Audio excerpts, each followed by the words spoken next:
Love this podcast? Support this show through the Acast supporter feature. It's up to you how much you give, and there's no regular commitment. Just hit the link in the show description to support now. This episode is brought to you by Progressive Insurance. Fiscally responsible, financial geniuses, monetary magicians. These are things people say about drivers who switch their car insurance to Progressive and save hundreds. Visit Progressive.com to see if you could save. Progressive Casualty Insurance Company and Affiliates. Potential savings will vary, not available in all states or situations. My dad works in B2B marketing. He came by my school for career day and said he was a big ROAS man. Then he told everyone how much he loved calculating his return on ad spend. My friends still laugh at me to this day.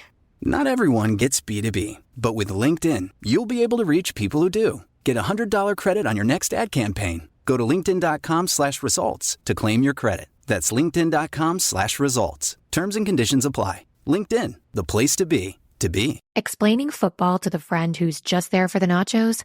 Hard. Tailgating from home like a pro with snacks and drinks everyone will love? An easy win.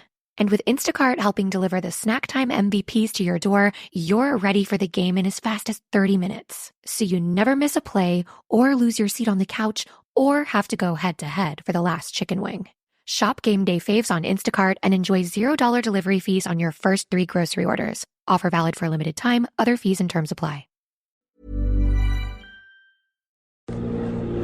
Hi everybody and welcome to the Cannes Special Report of Writers on Film. My name is John Bleasdale, I'm a writer and film critic, and I'm here with a special guest. Do you want to introduce yourself, Totes? I'm not so special, but I am the managing editor of EuroNews Culture.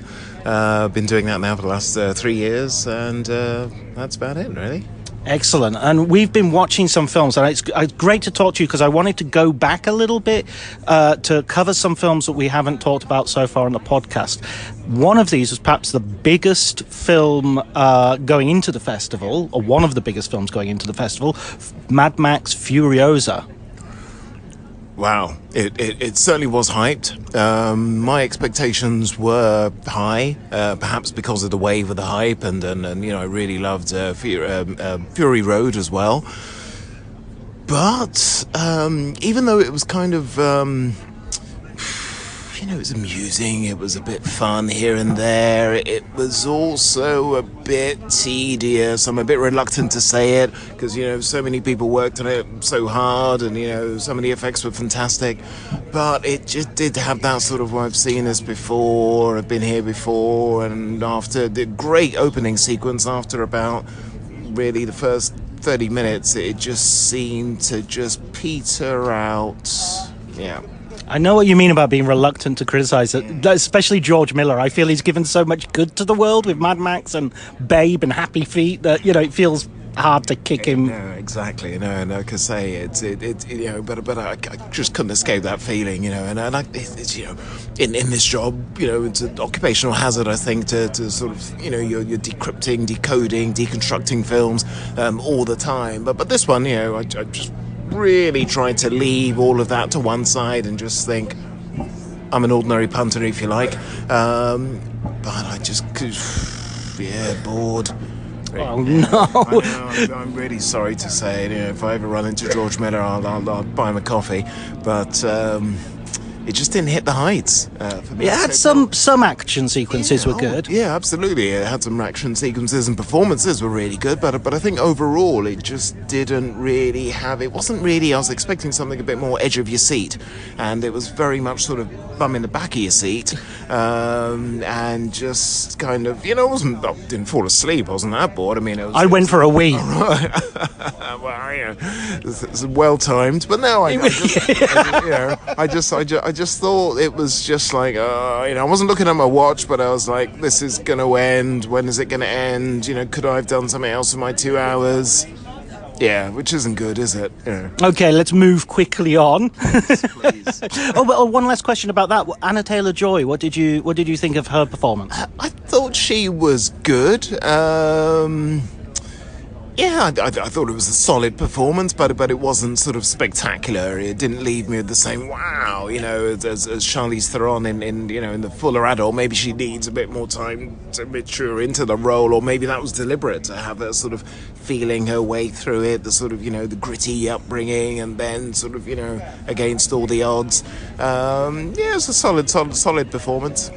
Okay. So moving on to Megalopolis, which is a film I've already talked about extensively with Christina Jerling-Biro on her podcast, Pop Culture Confidential. Just thank God I remembered the title there. Save my blushes.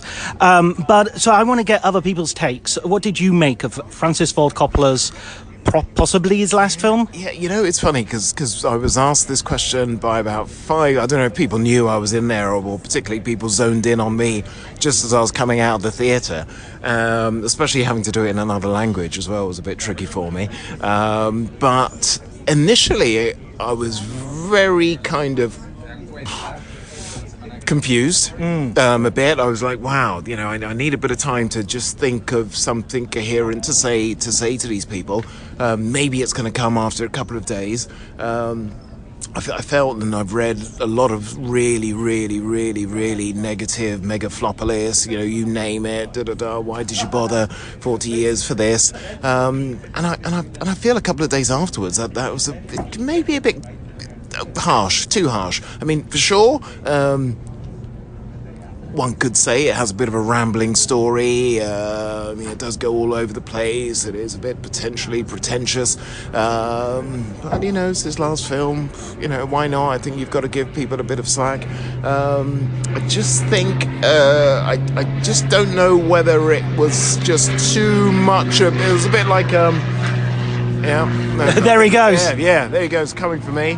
It's probably George Miller.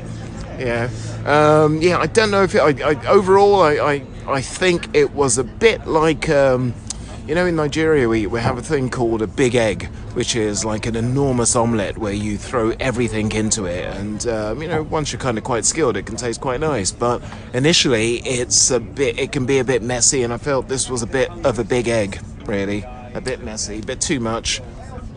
Eat with caution. Excellent. That's the first time we've had anybody compare a film to a Nigerian dish. Okay. It won't be the last. Keep talking. I'll tell you, I've got plenty more. Okay, brilliant. I feel. This episode is brought to you by Progressive Insurance. Do you ever think about switching insurance companies to see if you could save some cash? Progressive makes it easy to see if you could save when you bundle your home and auto policies. Try it at Progressive.com. Progressive Casualty Insurance Company and Affiliates. Potential savings will vary, not available in all states. My dad works in B2B marketing. He came by my school for career day and said he was a big ROAS man. Then he told everyone how much he loved calculating his return on ad spend. My friends still laugh at me to this day. Not everyone gets B2B, but with LinkedIn, you'll be able to reach people who do. Get a $100 credit on your next ad campaign. Go to linkedin.com/results to claim your credit. That's linkedin.com/results. Terms and conditions apply. LinkedIn, the place to be, to be. Similarly to Megalopolis, I think in some ways people are nailing their colours to the mast a little bit too quickly. I think it's a film that does take a little bit of digestion. It does need to be seen in the context of his career. I think it's going to have a shadow, this film. I don't think it's just going to disappear the way so many of his recent films have. Sure. So we shall see. I'm sort of withholding on that. I know that's a coward's choice, but there you go. No, not at all. I think just some things just can't be neatly wrapped and folded up. A lot of people I know who were writing reviews for it took time to just think, I've got to get my thoughts clear before this, even though you may feel an initial revulsion. There was still, like I say, there was so much to unpack there. Some things which perhaps should be packed really quickly away and thrown out, but then it was like, God, why did he put those in? What was going on there? It's just why? Overall, I can't escape that initial thing I said to people when I was coming out was that, did make me think, and subsequently seeing his press conference and hearing him talk about it, sure, as you say, it's possibly his last film. He clearly feels so passionate about the state of the world, of politics, the next generation. He spoke a lot about his kids. And to try and resume all of that. Okay, there are claims that it was meant to be a 4-hour cut, or that's what he wanted. He had to be talked down to, I think, 3. He's got a lot to say, and perhaps he needed a bit of help, perhaps, to interpret that. Maybe. Okay, so from 2 long films which were, let's say, received with some reservations, to put it kindly, let's move on to a film that, when I saw it in the Debussy press screening, got the loudest applause I've heard yet this festival. Emilia, Perez. What was your take? Wow, absolutely wonderful. I mean, everything for me, I think, a film should be about.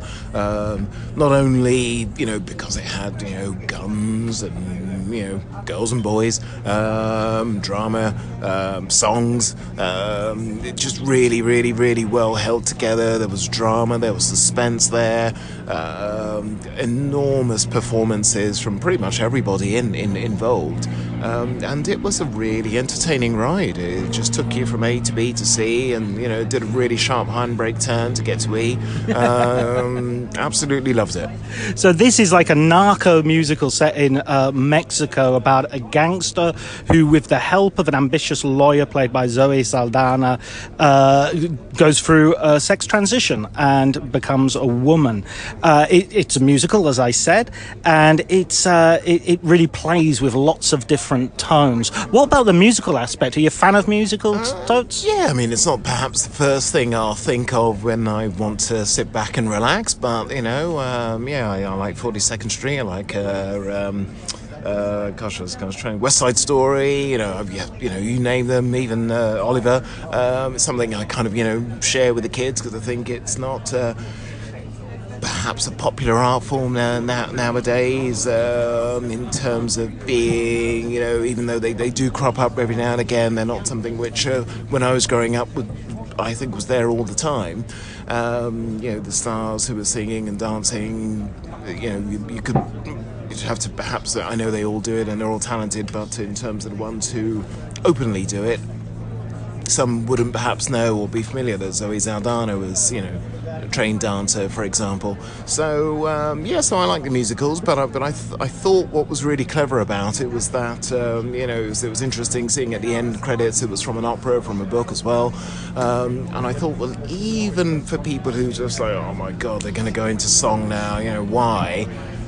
The performances and the energy in those musical numbers, like watching, some of them were like watching really, really slick pop videos. You still had so much drama and tension in those, with these sort of interspersed between the people dancing and the people who were still sort of being straight, still being, it was almost like a fourth wall breaking in some respects. So I think there was something for everybody. Yeah, and Jacques Audiard, the first director to present a film, I think, so far in the festival, where I've been very surprised by what they've done. They've really gone in a different direction to their usual work. Which is just what you want, really, I think. I mean, sure, we love these directors and filmmakers and actors because there's always an element of, well, you've been so successful with that, give me a bit more of, what I really liked, maybe with a little bit of a twist, but this was like a complete twist. It's like shoving your face right in it, really, which I think is great. What's the point of being in that position if you can't use it to try and break new boundaries